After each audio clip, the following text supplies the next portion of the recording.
जय श्री कृष्णा। राधे राधे भगतजनों, आज हम चंद्र छठ के विषय में जानेंगे, इसकी कथा सुनेंगे और इसके विधि विधान के विषय में जानेंगे। भाद्रपद की कृष्ण पक्ष की षष्ठी को हल षष्ठी एवं चंद्र छठ के नाम से मनाया जाता है। इसका व्रत कुंवारी कन्याएं रखती हैं। इस व्रत में खाना पीना वर्जित है।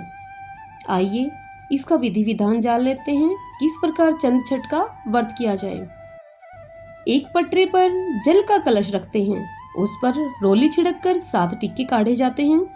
एक गिलास में गेहूं रखे जाते हैं और ऊपर से इच्छा अनुसार कुछ रुपए रखे जाते हैं। हाथ में गेहूं के 7 दाने लेकर कहानी सुनते हैं और इसके पश्चात चंद्रमा को अर्घ देते हैं। गेहूं तथा रुपए ब्राह्मण को देते हैं। चंद्रमा को अर्घ देने के पश्चात लड़कियां व्रत का पारण करती हैं। आइए भगतजनों, अब चंद्र छठ व्रत की कथा सुन लेते हैं। किसी नगर में एक सेठ और सेठानी रहते थे। सेठानी मासिक धर्म के समय भी बर्तनों का स्पर्श करती फिरती थी। कुछ समय के पश्चात सेठ और सेठानी की मृत्यु हो गई। मृत्यु के पश्चात सेठ को बैल और सेठानी को कुतिया की योनि प्राप्त हुई। दोनों अपने पुत्र के घर में ही रहते थे। बैल खेत जोतता और कुतिया घर की रखवाली करती थी। पिता का श्राद्ध था। पत्नी ने खीर बनाई। वह किसी काम से बाहर गई तो एक चील खीर के बर्तन में सांप डालकर चली गई। बहू को इस बात का पता नहीं चला, परंतु कुतिया यह सब देख रही थी। उसे पता था कि खीर में चील सांप गिराकर गई है।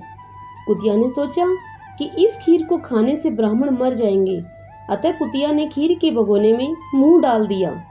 गुस्से में भरकर बहू ने कुतिया को जलती हुई लकड़ी से मारा, जिससे उसकी रीढ़ की हड्डी टूट गई। बहू ने वह खीर फेंक दी और दूसरी खीर बनाई।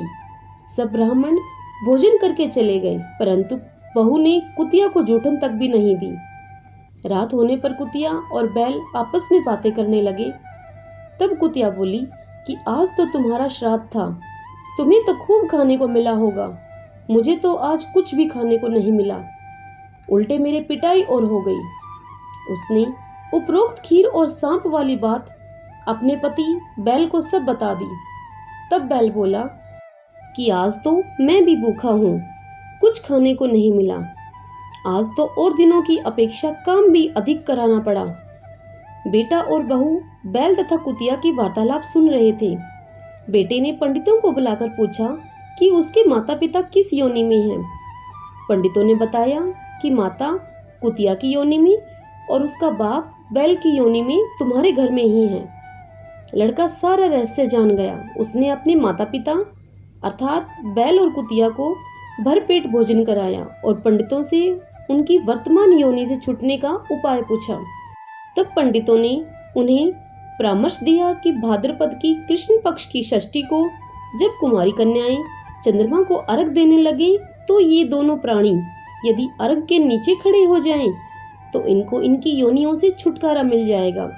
तुम्हारी माँ ऋतु काल में सब बर्तनों को छूती थी, इसी कारण इस दोष से इसे यह कुतिया की योनि मिली थी। आने वाली चंद्र षष्ठी पर लड़के ने उपरोक्त बातों का पालन किया, जिससे उसके माता पिता को कुतिया एवं बैल की योनि से छुटकारा मिल गया। चंद्र षष्ठी की जय हो। भगतजनों, यदि आपको यह कहानी अच्छी लगी है तो वीडियो को लाइक और शेयर करें। जय श्री कृष्णा। राधे राधे।